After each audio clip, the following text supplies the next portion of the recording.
আরাবুল ইসলামকে কি কারণে নওশাদ সিদ্দিকী, আব্বাস সিদ্দিকী আইএসএফে নিলেন? যে আরাবুল ইসলামকে কেন্দ্র করে যাকে নিয়ে একাধিক বিতর্ক রয়েছে এবং সেই বিতর্ক একেবারে মিডিয়া মারফত একেবারে তোলপাড় হয়েছে। আরাবুল ইসলাম যোগদানের পরে সেই বিতর্কের বিষয়েও কিন্তু মুখ খুলেছেন। তাকে নিয়ে সবচাইতে বড় বিতর্ক যেটা হয়েছিল আরাবুল ইসলাম যে একজন কলেজের শিক্ষক বা শিক্ষিকাকে জগ ছুঁড়ে মারা, প্লাস্টিকের জগ, সেটার বিষয়ে তিনি ব্যাখ্যা দিয়েছেন যে আসলে তিনি জগ ছুঁড়ে মারেননি, ওটা তার বিরুদ্ধে অপপ্রচার করা হয়েছে, তিনি এই ধরনের ঘটনা ঘটাননি। আরাবুল ইসলাম আইএসএফে যোগ দিয়েই সেটা কিন্তু বলেছেন। সেই সঙ্গে আরাবুল ইসলাম তিনি চ্যালেঞ্জ ছুড়ে দিয়েছেন শওকত মোল্লাকে। এখন শওকত মোল্লার সঙ্গে তার যে চ্যালেঞ্জ, এটা আরও বাড়তে থাকবে যত দিন যাবে, সেটা বলার অপেক্ষা রাখে না। এখন যদি দেখি যে আরাবুল ইসলামকে নওশাদ সিদ্দিকী এবং আব্বাস সিদ্দিকী আইএসএফে নিলেন কেন? আরাবুল ইসলাম সাসপেন্ড হয়ে আছেন তৃণমূলে থেকে, তৃণমূল নেতৃত্বর কাছে বারবার চিঠি দিয়েছেন, কিন্তু তৃণমূল নেতৃত্ব তাকে গুরুত্ব দেয়নি এবং তৃণমূল নেতৃত্ব আরাবুল ইসলামের কথা অনুযায়ী এই বিধানসভা নির্বাচনের পর আরাবুলকে হয়তো তারা দলে আবার ফিরিয়ে নিত, কিন্তু আরাবুল ইসলাম বসে থাকতে রাজি নন। বিধানসভায় তার টিকিট চাই, তিনি নির্বাচনে লড়াই করবেন, সেক্ষেত্রে তৃণমূল তো তাকে টিকিট দেবে না, যেহেতু বিধানসভার পরে তাকে দলে নেবে। সেক্ষেত্রে তার সামনে আইএসএফ ছাড়া কোনো বিকল্প ছিল না। এই কারণেই কিন্তু মূলত আরাবুল ইসলাম যোগাযোগ করেন আইএসএফ নেতৃত্বের সঙ্গে। যেহেতু আইএসএফে যোগদান করতে গেলে এই ধরনের বড় লিডার, মানে বিশেষ করে তিনি প্রাক্তন বিধায়ক, তিনি 2006 থেকে 2011 পর্যন্ত তৃণমূলের টিকিটে বিধায়ক ছিলেন ভাঙড় বিধানসভা কেন্দ্র থেকে। তো এই ধরনের ব্যক্তি যোগদান করতে গেলে নওশাদ সিদ্দিকী যেটা জানিয়েছেন, সেই ব্যাপারে সিদ্ধান্ত নেবেন একমাত্র আব্বাস সিদ্দিকী। তিনি আব্বাস সিদ্দিকীর সঙ্গে দেখা করেছেন, দেখা করে তার যে বক্তব্য তিনি জানিয়েছেন এবং তিনি আইএসএফে যোগদানের ব্যাপারে প্রচণ্ড আগ্রহী এবং তার অতীতের ভুলগুলো তিনি স্বীকার করেছেন। নওশাদ সিদ্দিকী এবং আব্বাস সিদ্দিকী তাকে জানিয়ে দেন যে ঠিক আছে, তিনি যখন আইএসএফে যোগদান করতে চাইছেন, যোগদান করতে হলে আগে 2023-এর পঞ্চায়েত নির্বাচনকে কেন্দ্র করে যে আইএসএফের 3 জন সম্ভবত কর্মী মারা গিয়েছে, তাদের বাড়িতে গিয়ে আগে ক্ষমা চাইতে হবে, ভুল স্বীকার করতে হবে। যদি সেই সমস্ত বাড়ির লোকজন, পরিবার আপনাকে ক্ষমা করে, তাহলে আমরা আইএসএফে নেওয়ার ব্যাপারে ভাবব। এবং আরাবুল ইসলাম যোগদানের আগে তিনি সেই পরিবারগুলোর কাছে গিয়েছেন, দেখা করেছেন, তাদের কাছে ভুল স্বীকার করেছেন, ক্ষমা চেয়েছেন। সেই পরিবারগুলো সেটা মানে আরাবুল ইসলামকে আইএসএফে ঢোকার ব্যাপারে কিন্তু ইতিবাচক বক্তব্য তারা দিয়েছেন।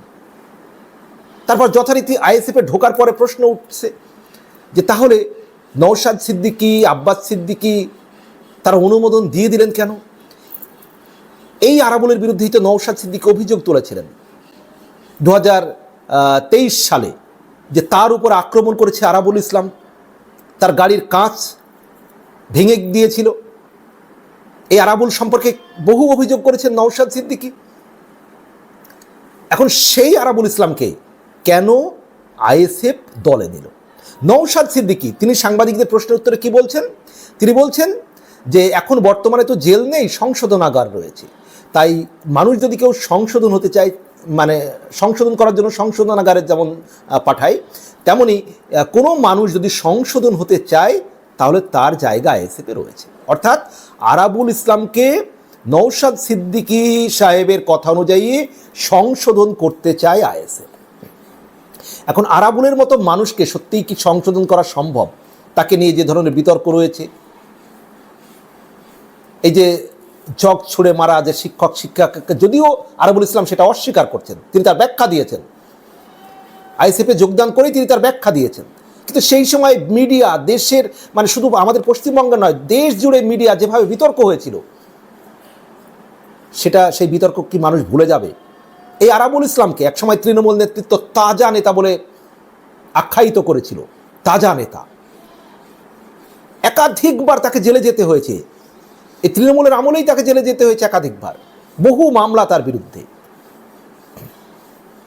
এইরকম একটি বিতর্কিত চরিত্র আসলে কেন নিলেন নওশাদ সিদ্দিকী, আব্বাস সিদ্দিকী, আইএসএফ নেতৃত্ব কেন তারা গ্রহণ করলেন আরাবুল ইসলামকে?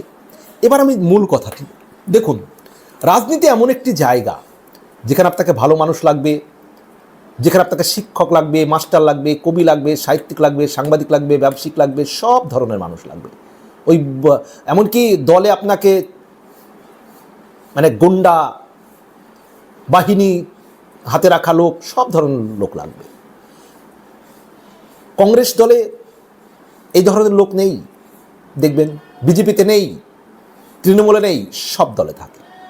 কারণ গণতান্ত্রিক যে লড়াই, সেই লড়াই আমাদের ভারত তথা পশ্চিমবঙ্গের যে রাজনৈতিক পটভূমি পরিস্থিতি, এখানে বুথে চোখে চোখ রেখে লড়াই করতে গেলে এই ধরনের যারা মাসলম্যান রাজনীতি করেন তারা যদি আপনার দলে না থাকে আপনি টিকতে পারবেন না। কারণ আপনার বিরুদ্ধে ধরুন শওকত মোল্লা প্রার্থী হয়েছে, তো শওকত মোল্লার বিরুদ্ধে লড়াই করতে গেলে একজন শিক্ষিত ভদ্রলোক শান্তভাবে লড়াই করতে পারবে? তাহলে শওকত মোল্লার যে অনুগামী বলুন আর বাহিনী বলুন, মানে পজিটিভ অর্থে অনুগামী, নেগেটিভ অর্থে বাহিনী, সেই বাহিনীর সঙ্গে লড়াই করতে গেলে আপনাকে কোন ধরনের লোক লাগবে? চোখে চোখ রেখে লড়াই করতে পারবে, মানে মারের বদলে মার, হুমকির বদলে হুমকি, চ্যালেঞ্জের বদলে চ্যালেঞ্জ, এই ধরনের লোক না হলে আপনি তো লড়াই করতে পারবেন না। শুধু শওকত মোল্লা বলে নয়, রাজ্যের যে জায়গাগুলোতে এই ধরনের যারা দাপটের রাজনীতি করেন, যারা শান্ত ভদ্রভাবে গণতান্ত্রিক পদ্ধতিতে যে রাজনীতি সেটা করতে চান না, বিভিন্ন নেতা আছেন, প্রায় দলেই রয়েছে। এখন যদি বলেন তাহলে কংগ্রেস, তৃণমূল, বিজেপি তাদের দলে নেই, আছে। সিপিএম দলে নেই, সিপিএম দলেও আছে, ছিল, কিন্তু এখন তো তারা যেহেতু ক্ষমতার কাছাকাছি নেই, তাদেরকে একটু চেপে থাকতে হচ্ছে। কিন্তু একটা জিনিস বুঝতে হবে, সিপিএম ক্ষমতায় থাকাকালীন ওই যে যারা বাহুবলী টাইপের একটু মানে মস্তান টাইপের লোক কি ছিল না, ছিল, কিন্তু সিপিএম মূল লিডারের জায়গাটা সেই ব্যক্তিদের দেয়নি। সিপিএম নেতৃত্ব সেই মানুষগুলোকে ব্যবহার করেছে। এই আরাবুলের মতন যারা নেতা, মানে শওকত মোল্লা বলুন, ওই শেখ শাহজাহান বলুন, এরা তো একটা সময় সিপিএম করেছে, কিন্তু সিপিএম তাদেরকে স্মার্টলি হ্যান্ডেল করে ব্যবহার করেছে দলের প্রয়োজনে, তাদেরকে বড় লিডার করেনি।